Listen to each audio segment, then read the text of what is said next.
السلام عليكم ورحمة الله وبركاته. بسم الله الرحمن الرحيم. رب اشرح لي صدري ويسر لي أمري واحلل عقدة من لساني يفقهوا قولي.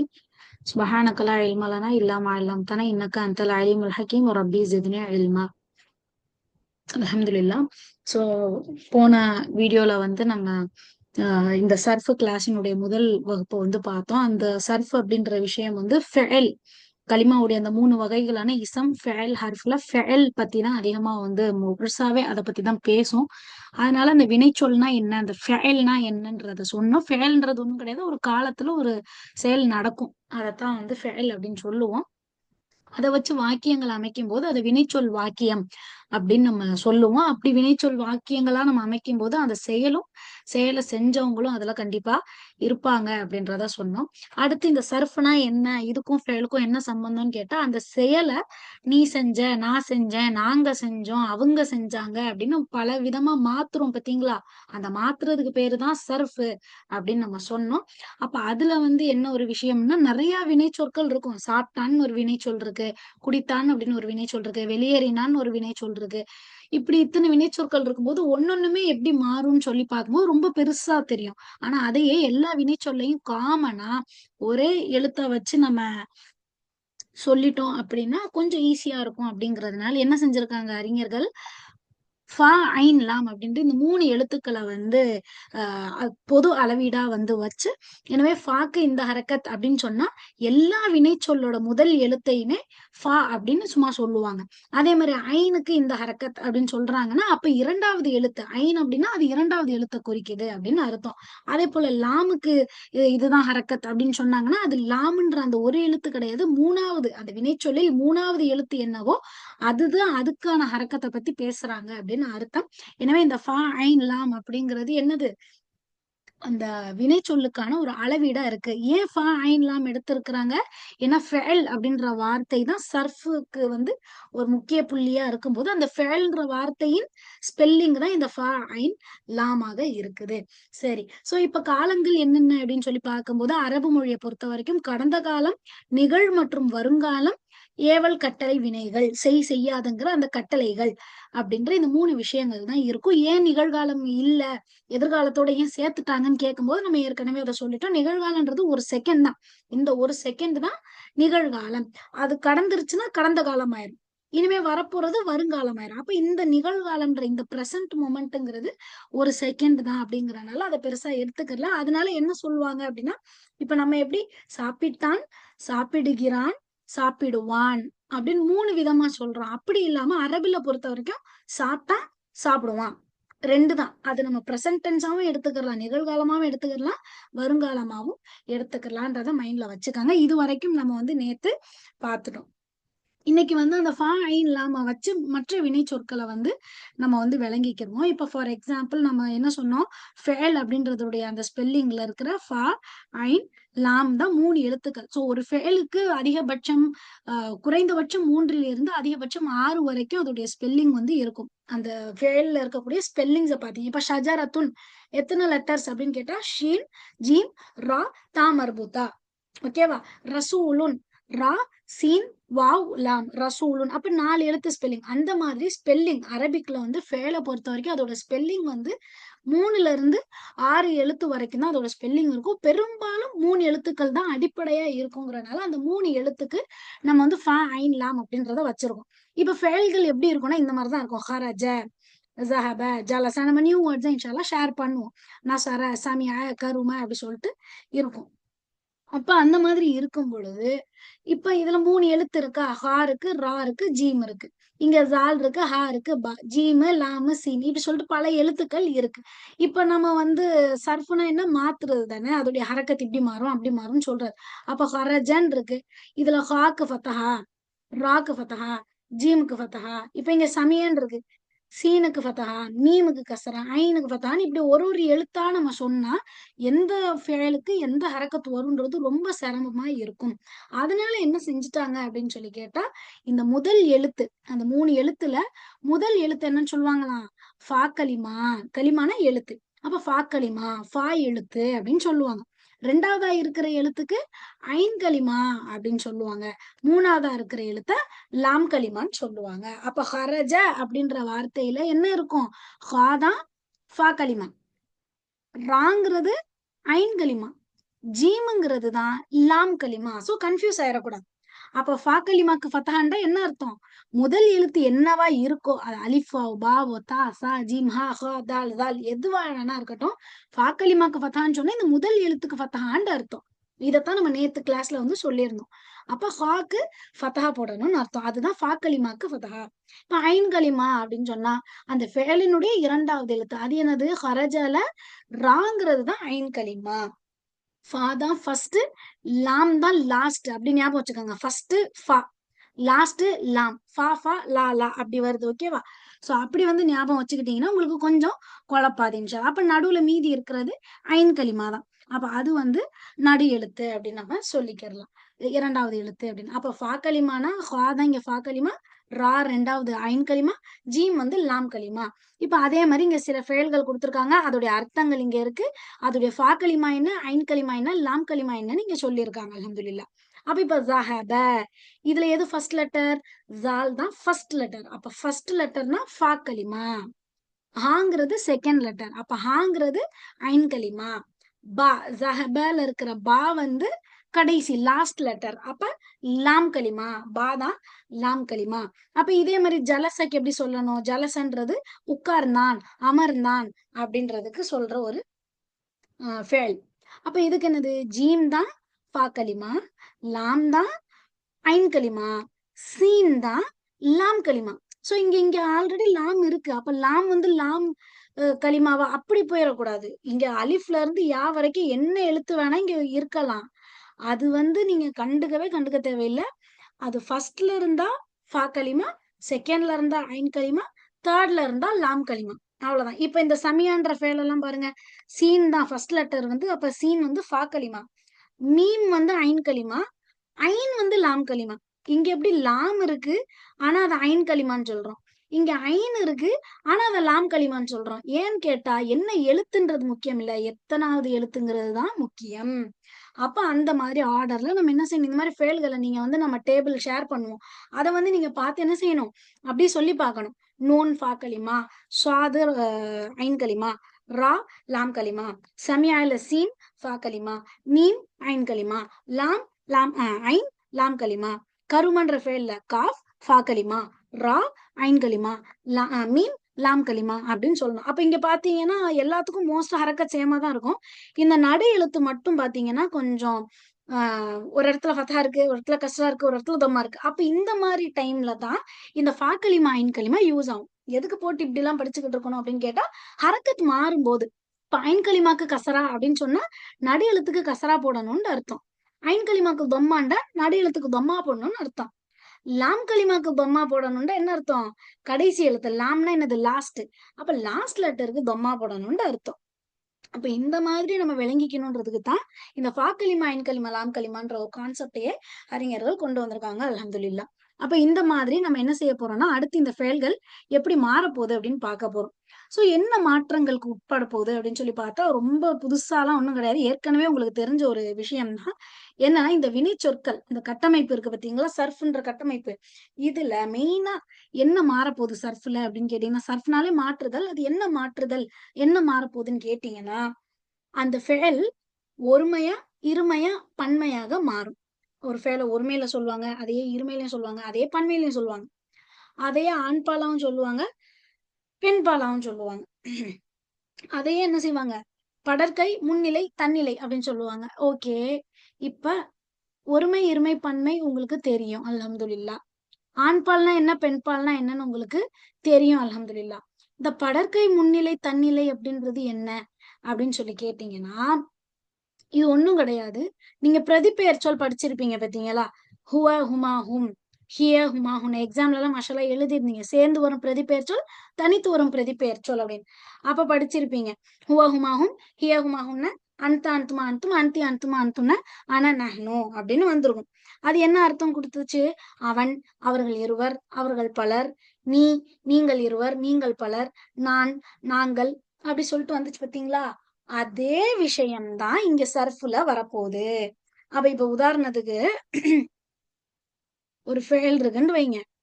ஸஹப அப்படின்னு இருக்குன்னா, ஸஹப அவன் சென்றான். சென்றான் இருக்கு. அப்ப அவன் ஒருவன் சென்றான். ஹுவ ஹுமாஹும் அவன் அவர்கள் இருவர் அவர்கள் பலர். அந்த மாதிரி அவன் ஒருத்தன் சென்றான். அவங்க இரு பேர் சென்றாங்க. அவங்க நிறைய பேர் சென்றாங்க. நீ ஒருத்தன் சென்றாய். நீங்கள் இருவர் செல்வீர்கள். நீங்கள் பலர் சென்றீர்கள். நான் சென்றேன். நாங்கள் செல்வோம்.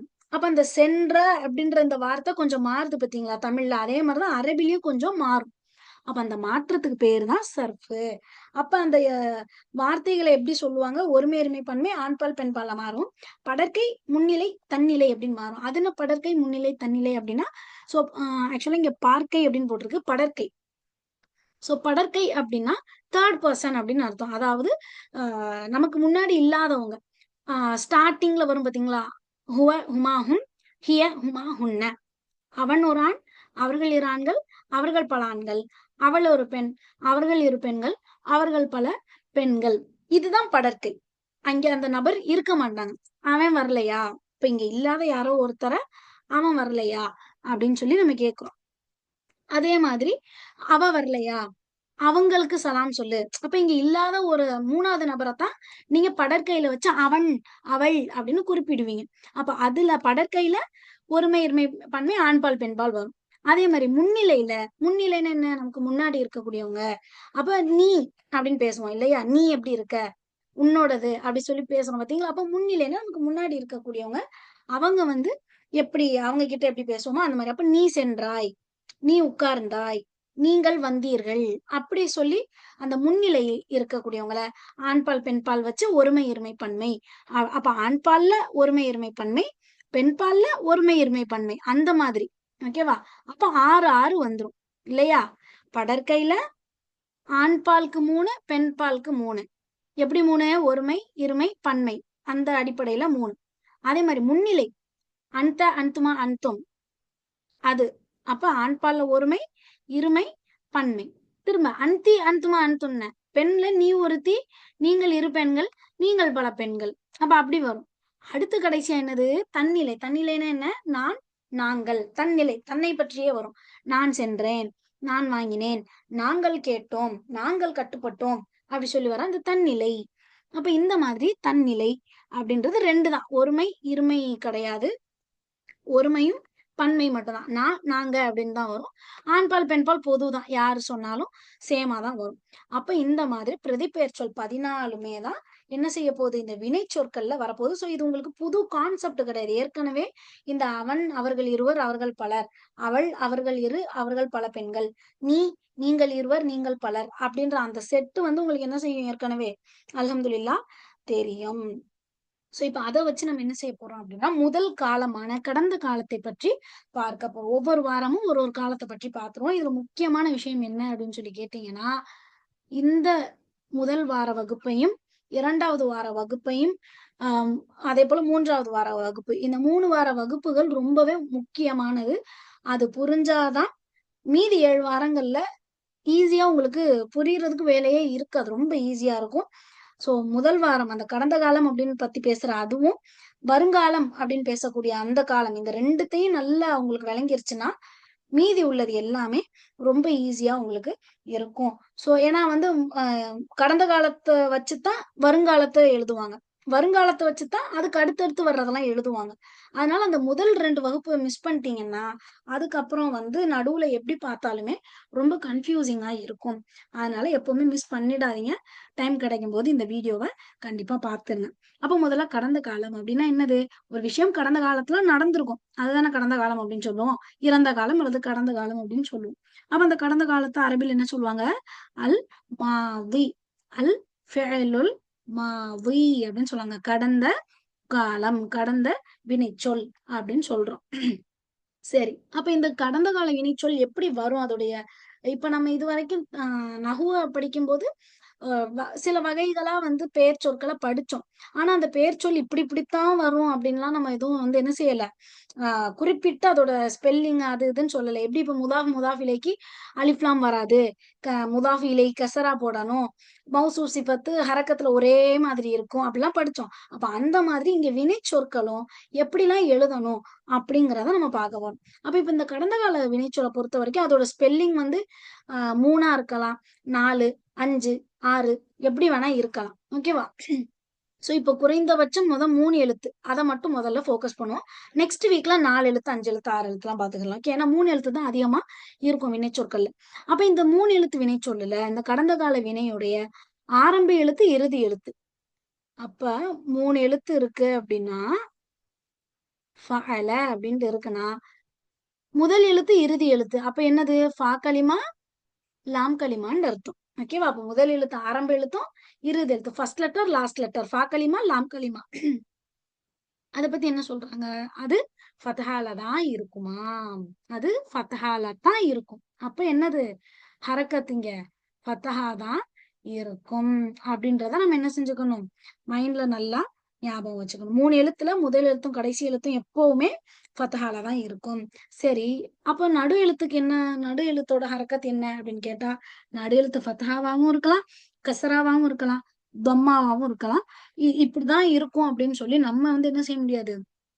அத வந்து சொல்ல முடியாது. அரபிகள் எப்படி அத யூஸ் பண்ணாங்களோ, அப்படிதான் நம்ம அத யூஸ் பண்ணிக்கிறணும். இப்ப நீங்க உதாரணத்துக்கு பார்த்தீங்கன்னா, இங்க 3 எழுத்து கொண்ட வினைச்சொற்கள் எல்லாமே இருக்கு. இப்ப இந்த 3 எழுத்து வினைச்சொல்லுல எல்லாத்துலயுமே பார்த்தீங்கன்னா, நல்லா பாருங்க ஃபா கலிமா, ஐன் கலிமா சாரி லாம் கலிமா. ஃபர்ஸ்ட் லெட்டர், லாஸ்ட் லெட்டர் 2மே ஃபத்ஹால தான் இருக்கும். ஜீம், சீன் 2 ஃபத்ஹா. நூன், ரா ஃபத்ஹா. சீன், ஐன் ஃபத்ஹா. காஃப், மீம் ஃபத்ஹா. ஆனா நடு எழுத்து பாருங்க. ஃபத்ஹாவும் இருக்கு. கசரா வந்து இங்க பார்த்தீங்கன்னா தெரியும். ஃபத்ஹாவும் இருக்கும். கசராவும் இருக்கும். தம்மாவும் இருக்கும். ஆனா இங்க பார்த்தீங்கன்னா, ஃபா கலிமால பார்த்தீங்கன்னா, எல்லாமே ஃபத்ஹா. லாம் கலிமா பார்த்தீங்கன்னா, எல்லாமே ஃபத்ஹா தான். அப்போ முதல் எழுத்தும், கடைசி எழுத்தும் எப்பவுமே 3 எழுத்துல ஃபத்ஹால தான் இருக்கும். நடு எழுத்து மட்டும் ஃபத்ஹாவும் இருக்கும், கஸ்ராவும் இருக்கும், தம்மாவும் இருக்கும். அப்படிங்கிறத எப்பவுமே மைண்ட்ல வச்சுக்கங்க. மேக்ஸிமம் ஃபத்ஹா அடையாளம் தான் நடு எழுத்துக்கு அதிகமா வரும். கஸ்ரா கொஞ்சம் கம்மி, தம்மா ரொம்பவே கம்மி. அந்த மாரி இருக்கு. சோ வந்து பெரும்பாலும் உங்களுக்கு அத கண்டுபிடிக்கிறதுக்கான வேலையெல்லாம் இருக்காது. உங்களுக்கு நாங்க டேபிளாவே குடுத்துர்றனால, நீங்க ஜஸ்ட் அத அப்படியே படிச்சா போதுமானது. அப்ப இப்போ வந்து சில வினைச்சொற்கள் இங்க நான் சும்மா காட்டுறேன் ஸ்க்ரீன்ல. அப்ப இதுல கண்ண மூடிக்கிட்டு ஹரக்கத் எப்படி போட்டுறலாம்? ஃபர்ஸ்ட் லெட்டர், லாஸ்ட் லெட்டருக்கு ஃபத்ஹாவ போட்டுறலாம். ஃபா, ஐன், லாம் இருக்கு. ஃபாக்கும் ஃபத்ஹா, லாமுக்கும் ஃபத்ஹா. ஷீன், காஃப், ரா இருக்கு. ஷீனுக்கும் ஃபத்ஹா, ராக்கும் ஃபத்ஹா. காஃப், ரா, அலிஃப் இருக்கு. காஃபுக்கும் ஃபத்ஹா, அலிஃப்க்கும் ஃபத்ஹா. ஃபா, த, ஹா இருக்கு. ஃபாக்கும் ஃபத்ஹா, ஹாக்கும் ஃபத்ஹா. இப்படி எல்லாத்துக்குமே முதல் கடைசி எழுத்துக்கு ஃபத்ஹாவ போட்டுறலாம். நடு எழுத்துக்கு எப்படி ஹரக்கத் வரும்? நடு எழுத்துல ஃபத்ஹாவும் இருக்கும். ஃபார் எக்ஸாம்பிள் முதல் 3 வினைச்சொல் 4 வினைச்சொல் வரைக்குமே ஃபத்ஹால தான் இருக்கு. காஃப்க்கு ஃபத்ஹா, ராக்கு ஃபத்ஹா, தாக்கு ஃபத்ஹா இப்படி இருக்கு. அடுத்த 3 வினைச்சொல் எப்படி இருக்கு? கஸ்ரால இருக்கு. லாமுக்கு ஐன் இதுல இதுல பாத்தீங்கன்னா, முதல் எழுத்து, 2வது எழுத்து, 3வது எழுத்து எப்படி இருக்கு பாருங்க. ஃபா கலிமாங்கிறது ஐன். ஐன் கலிமா 2வது எழுத்துங்கிறது லாம். லாம் கலிமா லாஸ்ட் லெட்டர்ங்கிறது மீன். ஓகேவா? அப்ப இங்க வந்து பாத்தீங்கன்னா, ஃபா கலிமா, ஐன் கலிமா, லாம் கலிமாங்கிறத கொஞ்சம் கிளியரா நம்ம அண்டர்ஸ்டாண்ட் பண்ணிக்கணும். இங்க என்ன எழுத்து இருக்குன்னு பார்க்கக்கூடாது. அது எத்தனாவது எழுத்துன்னு மட்டும் பார்த்து ஃபா கலிமா, ஐன் கலிமா, லாம் கலிமான்னு பிரிக்கணும். அப்ப இதுல பாத்தீங்கன்னா, முதல் எழுத்துக்கு ஃபத்ஹா, கடைசி எழுத்துக்கும் ஃபத்ஹா, நடு எழுத்துக்கு கஸ்ரா வந்துருக்கு. சில சமயங்கள் நடு எழுத்து தொம்மாலையும் இருக்கும். பெரும்பாலும் ஃபத்ஹா தான் அதிகமா வரும். கஸ்ரா கொஞ்சம் கம்மியா வரும். பம்மாங்கிறது ரொம்பவே கம்மியா தான் இருக்கும். ஓகேவா? சோ இதுதான் வந்து இந்த எழுத்துக்களுடைய ஹரக்கத்தின் விஷயம். சோ இத பத்தி தான் இந்த வாரம் நம்ம படிப்போம். இதுல என்னன்னா, சம்டைம்ஸ் சில வினைச்சொற்கள் இருக்கு. அதுல 2வது, 3வது எழுத்துக்கள். அந்த 3 எழுத்து வினைச்சொற்கள்ல 2வது, 3வது எழுத்துக்கள் சம்டைம்ஸ் அ அலிஃப், வாவ் அல்லது யாவா கூட இருக்கும். 2வது, 3வது எழுத்துக்கள்னா எது? ஆ ஓகே. ஸோ ஐன் கலிமா அண்ட் லாம் கலிமா 2வது, 3வது. ஃபா கலிமா தானே ஃபர்ஸ்ட்டு. அப்ப அத விட்டுருங்க. ஐன் மற்றும் லாம் கலிமால சம்டைம்ஸ் அலிஃப் வாவ் யா இருக்கும். ஓகேவா? எல்லா எழுத்துக்களும் தானே இருக்கும். இது ஏன் தனியா வருது அப்படின்னா, இந்த 3 எழுத்துக்களை வந்து குறையுடைய எழுத்துக்கள் அப்படின்னு சொல்லுவாங்க. ஓகே, குறையுடைய எழுத்துக்கள். அதனால இந்த எழுத்துக்கள் ஒரு வினைச்சொல்லுல ஏதாவது ஒரு ஸ்பெல்லிங்ல வந்து இந்த அலிஃபோ வாவோ யாவோ வந்தா அந்த வினைச்சொல்ல குறையுடைய வினை அப்படின்னு சொல்லுவாங்க.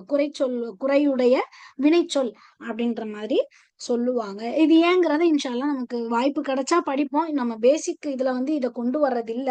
இருந்தாலும் ஹையர் ஸ்டடிஸ் பண்றவங்க, ஆலிமா முபல்லிகா படிக்கிறவங்களோ, இல்ல அரபிக் வந்து பிஏ பிஐஎஸ் பிஏ அரபிக் பண்றவங்களோ, இல்ல அரபிக் கோர்ஸ்ல சேர்ந்திருக்கவங்களுக்கும் இது யூஸ் ஆகணுமேன்றதுக்காக அதோடைய ஸ்டார்டிங்கை மட்டும் நம்ம சொல்லிடுறோம். 2வது 3வது எழுத்துல ஐன் கலிமா லாம் கலிமால இந்த அலிஃப் வாவ் யா இருக்கு பாத்தீங்களா? இது வந்து குறையுடைய எழுத்துக்கள். அதனால அந்த எழுத்துக்கள் வரும்பொழுது அந்த வினைச்சொல்ல குறையுடைய வினை இல்லத் அப்படின்னு அரபிக்ல சொல்லுவாங்க. சோ இது ஒரு வகையான கடந்த கால வினைச்சொல்ல வரக்கூடிய ஒரு விஷயம். ஓகே, நெக்ஸ்ட் ஏற்கனவே நம்ம சொன்னதுதான் வினைச்சொற்கள்ல வந்து பிரதிபெயர் சொல் சில நேரங்கள்ல வெளிப்படையா, சில நேரங்கள்ல மறைஞ்சு வரும். ஆக மொத்தம் அந்த வினைச்சொற்கள் எல்லாமே பிரதிபெயர் சொல்லோடையே தான் டிராவல் பண்ணும். அவன் வந்தான், நீ போன, நாங்க கேட்டோம் அப்படின்னு சொல்லி இந்த பிரதிபெயர் சொல்லோட அந்த அர்த்தத்துலதான் முழுக்க முழுக்கவே இது வந்து பயன்பாட்டுக்குள்ள வரும் அப்படிங்கறது ஞாபகம் வச்சுக்கோங்க. அப்ப கடந்த கால வினைச்சொல்னா என்ன? கடந்த காலத்தில் நடந்ததுதான் கடந்த கால வினைச்சொல். அதனுடைய முதல் மற்றும் கடைசி எழுத்து ஃபதஹால இருக்கும். நடு எழுத்து ஃபதஹா கஸ்ரா தம்மா எதுவா வேணா இருக்கலாம். இது வரைக்கும் இருந்தா அல்ஹம்துலில்லாஹ் போதுமானது. அப்ப இப்ப எப்படி வரும்? நம்ம வந்து அந்த படற்கை முன்னிலை தன்னிலைன்னு சொன்னோம் பாருங்க. அப்ப அந்த மாதிரி அதோடைய செட் எப்படி வரும்? ஒரு வினைச்சொல் எழுதுறோம்னா எப்படி வரும்னு கேட்டீங்கன்னா, ஃபர்ஸ்ட் காயிப் அப்படின்னு சொல்லுவாங்க. காயிப் காயிப்னா ஒண்ணும் கிடையாது. அந்த படற்கையை தான் அரபியில காயிப் அப்படின்னு சொல்லுவாங்க. அதாவது 3வது நபர், தேர்ட் பர்சன், அங்கே இல்லாத ஒரு நபர். அப்ப அவங்கள்ல அவன் வந்தான், அவங்க இருவர் வந்தாங்க, அவர்கள் பலர் வந்தாங்க, அவள் வந்தா, அவர்கள் இரு பெண்கள் வந்தாங்க, அவர்கள் பல பெண்கள் வந்தாங்க, அப்படி சொல்றோம் பாத்தீங்களா? அந்த அவர்கள் அப்படின்ற கேட்டகரியில வர்ற 6 தான் ஹுவ ஹுமாஹும் ஹிய ஹும்மா ஹுன்ன அப்படின்ற அந்த 6 கேட்டகரி தான் காயிப் படற்கைன்னு சொல்லுவோம். அப்ப அது என்னது? ஆண்பால் பெண்பால் முதக்கர் முன்னஸ் அப்படின்னு 2ஆ இருக்கு. அதுல ஒருமை, இருமை, பன்மை 3 வரும். அதே மாதிரி பெண்பால்ல ஒருமை, இருமை, பன்மை அப்படின்னு 3 வரும். அப்ப ஆக மொத்தம் 6 வந்துரும். அதே மாதிரி ஹாதிர் முன்னிலையில, ஹாதிர் அப்படின்னா முன்னிலை, நமக்கு முன்னாடி இருக்கக்கூடியவங்க. நீ வந்த, நீ சாப்பிட்ட, நீங்க 2 பேர் கேட்டீங்க, நீங்க பல பெண்கள் சாப்பிட்டீங்க, அப்படி நீங்க, நீ, நீங்கள் இருவர், நீங்கள் பலர் அப்படி சொல்றதுல ஆண் பால்ல 3 வரும், ஒருமை, இருமை, பன்மை. பெண் பால்ல 3 வரும், ஒருமை, இருமை, பன்மை. அடுத்து என்ன? முத்தக்கல்லிம். முத்தக்கல்லிம் அப்படி இந்த அரபி பேர்லாம் ஞாபகம் வச்சுக்கணும்னு அவசியம் இல்லை. வெறும் படற்கை, முன்னிலை, தன்னிலை, இதை மட்டும் ஞாபகம் வச்சுக்கோங்க. ஓகேவா? படற்கை, முன்னிலை, தன்னிலை. படற்கைக்கு அரபில காயிபுன்னு சொல்லுவோம், முன்னிலைக்கு அரபில ஹாதிர் அப்படின்னு சொல்லுவோம், தன்னிலைக்கு முத்தக்கல்லிம் அப்படின்னு சொல்லுவோம். ஓகேவா? இது அரபில ஞாபகம் வச்சுக்கிட்டாலும் ஓகே, ஞாபகம் வச்சுக்காட்டி தமிழ் அதிகபட்சம் நீங்க படற்கை, முன்னிலை, தன்னிலை அப்படின்னு ஞாபகம் வச்சுக்கோங்க. அப்ப ஃபர்ஸ்ட் படற்கையத்தான் சொல்லணும், அப்புறம் முன்னிலை சொல்லணும், அப்புறமா தான் தன்னிலை சொல்லணும். தன்னிலையில இந்த ஆண்பால் பெண்பால் அப்படின்றதெல்லாம் இல்ல, ஒருமை, எருமை, பன்மை அப்படின்னு இல்ல. ஒருமை, ஒண்ணுக்கு மேல பன்மை, அவ்வளவுதான். ஓகேவா? 2 பேர் இருந்தாலும் அது அந்த இடத்துல பன்மை தான். இப்ப இந்த மாதிரிதான் வந்து என்ன செய்வோம் நம்ம? சர்ஃப் அப்படின்ற ஒரு விஷயத்த, வினை சொற்களை சர்ஃப் வந்து செய்ய போறோம். சர்ஃப்னா என்ன? மாத்துறது அப்படின்னு அர்த்தம் இல்லையா? ஓகே. சோ இப்படி வந்து இருக்கும்போது இப்ப ஃபஅல அப்படின்னு ஒரு வினைச்சொல் இருக்கு, செய்தான் அப்படின்னு அர்த்தம். ஷக்கர நம்ம பார்த்தோம், அலம் தர கைஃப ஃபஅல ரப்புக அப்படின்னு வந்துச்சு. அதே போல ஷக்கர அல்லாஹ்க்கு ஷுக்குர் செய்யறது அப்படின்னு நம்ம சொல்லுவோம் இல்லையா? ஷுக்குர் நன்றி சொல்றது. அப்ப நன்றி செலுத்தினான். நன்றி ஷுக்குர் அப்படின்னா நன்றி. ஷக்கர முதல் எழுத்து கடைசி எழுத்துக்கு ஃபத்தஹா போட்டு நடு எழுத்தோட ஹரக்கத் எதுவா வேணா இருக்கலாம். அப்ப ஷக்கர அப்படின்னா என்னது? நன்றி செலுத்தினான் அப்படின்னு அர்த்தம். அதே போல கர கர ஓகே, காஃப் ரா ஹம்சா. ஓகே, இங்க அலிஃப் கிடையாது, இது ஹம்சா. நம்ம படிச்சிருக்கோம் இல்லையா?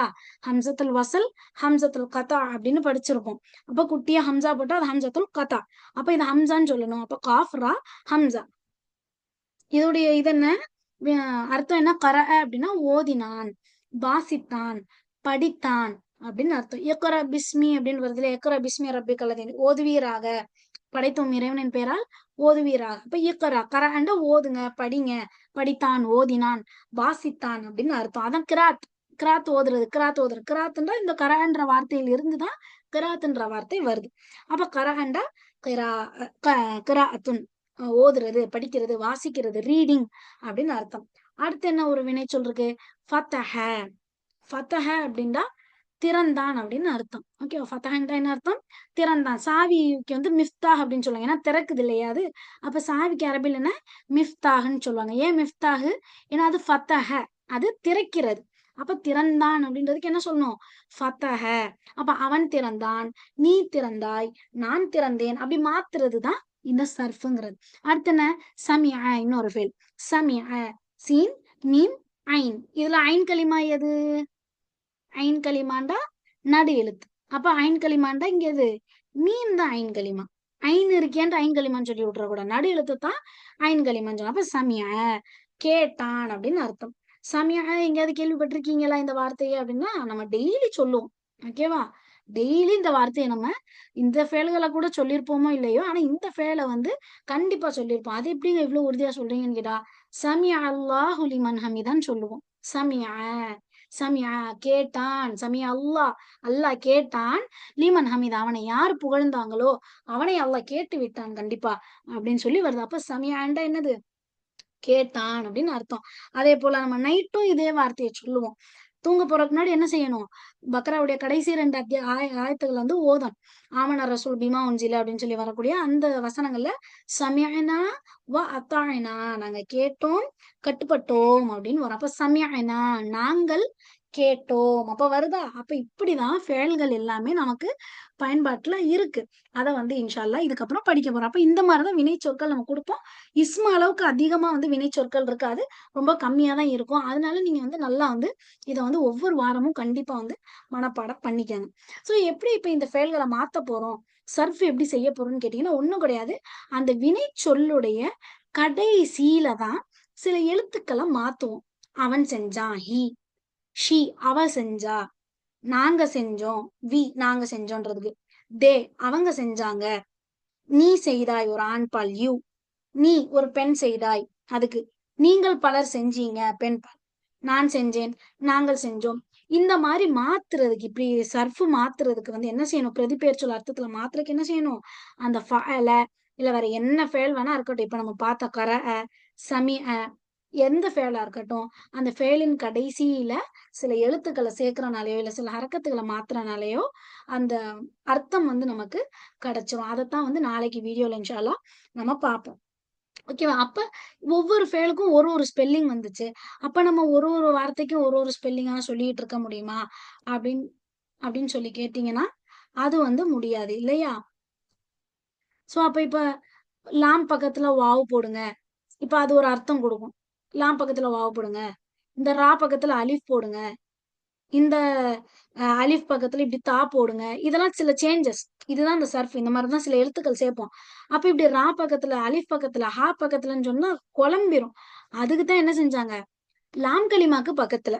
லாம் கலிமான்னா என்ன? கடைசி எழுத்து. கடைசி எழுத்துக்கு பக்கத்துல சில லெட்டர்ஸ் ஆட் பண்றதுதான் சர்ஃப் அப்படிங்கிறது. ஓகேவா?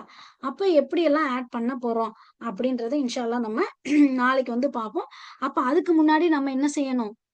இந்த பிரதிபெயர் சொல் ஹுவா ஹுமாஹும் ஹிய ஹுமாஹுன்ன அப்படின்றத கொஞ்சம் ஞாபகம் வச்சுக்கோங்க. அந்த 14க்கும் அர்த்தம் என்ன? அவன் ஒருவன், ஹுமா அவர்கள் இருவர், அவர்கள் பலர், ஹிய அவள் ஒருத்தி, ஹுமா அவர்கள் இரு பெண்கள், அவர்கள் பல பெண்கள், அந்த நீ ஒரு ஆண், அன்துமா நீங்கள் இரு ஆண்கள், அன்தும் நீங்கள் பல ஆண்கள், அன்தி நீ ஒரு பெண், அன்துமா நீங்கள் இரு பெண்கள், அன்துன்ன நீங்கள் பல பெண்கள். ஆனா நான், அது ஒருவனா இருக்கலாம், ஒருத்தியா இருக்கலாம். நான் அப்படின்ற ஆண் பாலோ பெண் பாலோ. நஹ்னு நாங்கள். அப்ப இந்த அர்த்தம் மட்டும் ஞாபகம் வச்சுக்காங்க. இதோடைய ஹுவமாகும் மனப்பாடத்துல இருக்க அந்த அளவுக்கு தேவையில்லை. ஆனா இந்த அர்த்தத்தை ஞாபகம் வச்சுக்கோங்க. அவன் ஒருவன், அவர்கள் பலர். இதுல வந்து இந்த ஆறு இருக்கு பாத்தீங்களா? இவங்கதான் காயிப் அப்படின்னு சொல்லுவோம். அதாவது என்ன அர்த்தம்? படற்கை. காயிபொன், அவன், அவங்களுக்கு சொல்லு, அவங்க வந்தாங்க, அவங்க கேட்டாங்க, அந்த மாதிரி. அப்ப காயிப்ன்றது என்னது? அவன், அவர்கள் இருவர், அவர்கள் பலர், அவள் ஒருத்தி, அவர்கள் இரு பெண்கள், அவர்கள் பல பெண்கள். இந்த அன்த அந்துமா அந்தும் அந்தி அந்துமா அந்தும் இருந்துச்சு பாருங்க. இதுதான் வந்து என்னது? ஹாதிர் அப்படின்னு சொல்லுவோம். ஹாதிர்னா என்னது? முன்னிலை. டக்குன்னு ஞாபகம் வராது. ஏன்னா இன்னைக்குதான் இந்த வார்த்தையெல்லாம் படிச்சிருக்கீங்க. ஹாதிர், காயிப்ன்றதெல்லாம். அரபில வர்றது வேற. ஆனா தமிழ்லயே டக்குன்னு வராது. ஏன்னா இன்னைக்குதான் படிச்சிருக்கீங்க. சோ படற்கைனா அங்க இல்லாத மூணாவது மனுஷன். ஹாதிர் அப்படின்னா அதாவது தன் முன்னிலை அப்படின்னா நமக்கு முன்னாடி இருக்கக்கூடியவங்க. நம்ம யாரை பார்த்து பேசுறோமோ அவங்கதான் முன்னிலை. தன்னிலை அப்படின்றது என்னது? முத்தக்கல்லிம் அப்படின்னு சொல்லுவாங்க. ஓகேவா? முத்தக்கல்லிம்னா ஒண்ணும் இல்ல, பேசக்கூடியவன் அர்த்தம். அப்ப யார் பேசுறா? நான் தான் பேசுறேன். நான் பேசுறேன், நீங்க கேக்குறீங்க. அப்ப இந்த நான் பேசுற நான் தான் ஹாதிர். ஐ மீன் சாரி. ஓகே. சோ வந்து அந்த பேசக்கூடிய நான் தான் முத்தக்கல்லிம், தன்னிலை. யார் முன்னாடி பேசிட்டு இருக்கேன்? நீங்க எல்லாம் கேட்டுட்டு இருக்கீங்க. அப்ப நீங்க ஹாதிர், உங்க முன்னிலையில பேசுறேன். அப்ப நீங்க தான் எனக்கு முன்னாடி இருக்கவங்க. சோ இந்த கிளாஸ்ல இல்லாதவங்க யாரு? அவங்கதான் காயிப், அங்க இல்லாதவங்க. ஓகேவா? சோ அப்ப அந்த மாதிரி இந்த அர்த்தங்களை மட்டும் ஞாபகம் வச்சுக்கோங்க. நாளைக்கு இந்த அர்த்தங்களை எப்படி ஃபேல்குள்ள கொண்டு வர்றது அப்படிங்கறத, ஃபேலுடைய கடைசியில எப்படி இத மேட்ச் பண்றதுங்கிறத இன்ஷால்லா பார்ப்போம். சோ இதுல ஏதாவது சந்தேகங்கள் இருந்தா கேளுங்க. வாஹிரு தஅவானா அல்ஹம்துலில்லாஹி ரப்பில் ஆலமீன். அஸ்ஸலாமு அலைக்கும் வரஹ்மத்துல்லாஹி வபரகாத்துஹு.